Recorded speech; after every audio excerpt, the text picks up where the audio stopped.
Hello friends, Radhe Radhe. कैसे हो आप सब? मैं बिल्कुल अच्छी हूँ और थोड़ा सा ख़राब भी, क्योंकि मन बिल्कुल नहीं लग रहा है। सब लोग घर से जा चुके हैं। बीच में तो इसकी बुआ लोग भी आई थी, मम्मी लोग तो थी ही। इसकी बुआ आई, अन्वी की बुआ आई थी, चाचू आए थे, और अब सब लोग चले गए हैं। और फिर उनके जाने के बाद फिर और एक हमारे घर में थोड़ी दुख की वो बात हो गई कि मेरे दादाजी अब नहीं रहे हमारे बीच, इसलिए मेरा मन एकदम बहुत ख़राब हो गया था। और फिर मैं ब्लॉग शॉर्ट्स कुछ भी नहीं बना रही थी, बहुत बिल्कुल भी अच्छा नहीं लग रहा था।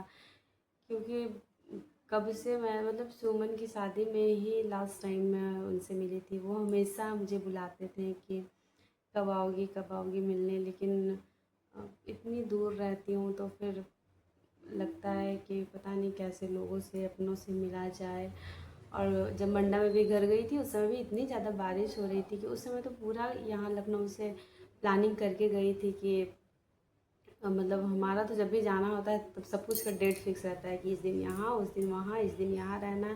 लेकिन इतनी बारिश जो हो रही थी ना, उसकी वजह से हम लोग एकदम कहीं नहीं जा पाए थे। तो उस समय भी दादाजी से नहीं मिल पाए। अब मुझे तो शायद मैं तो उस टाइम नहीं जा पाई, दादाजी का चेहरा भी नहीं देख पाई। लेकिन शायद हो सके तो अब कुछ दिन बाद में, जो हमारे नियम में होता है, दशकर्मा होता है, तो शायद मैं 10 दिन पे जाऊंगी। तो फिर उस समय देखते हैं क्या होता है। जब सब लोग साथ में रहते तो कितना मज़ा आता है, और उनके चले जाने के बाद फिर उतना ही जितना मज़ा आता है ना, शायद मुझे लगता है कि उससे ज़्यादा दुख होता है जब सब लोग चले जाते हैं तब। क्योंकि पहले तो एकदम भीड़ भड़ाका रहता है, खूब मस्ती करते हैं, खूब इंजॉय करते हैं। उसके बाद चले जाने के बाद फिर एकदम अकेलापन सा छा जाता है। कुछ दिनों का तो टाइम लगता है, फिर आदत होती है, तो फिर सब फिर नॉर्मल हो जाता है। तो वही तो हमारे साथ कुछ ऐसा हो गया था कि जिस दिन मम्मी लोग की ट्रेन थी उसी दिन सडनली अचानक से फ़ोन आया। मम्मी लोग बैठी होगी ट्रेन में, एक डेढ़ घंटा हुआ होगा, और फिर अचानक से फ़ोन आ गया कि दादाजी नहीं रहे हैं। फिर मुझे भी पता चला तो फिर बहुत बुरा लगा। अगर सुबह पता चलता या फिर रात में, रात या सुबह में पता चलता तो हो सकता था कि मैं भी साथ में चली ही जाती।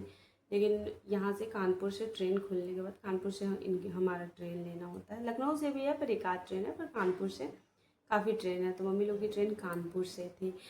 तो फिर ट्रेन में बैठने के बाद एक डेढ़ घंटे होने के बाद फिर पता चला कि ऐसे ऐसे, गांव से फ़ोन आया था कि ऐसी ऐसी बात थी।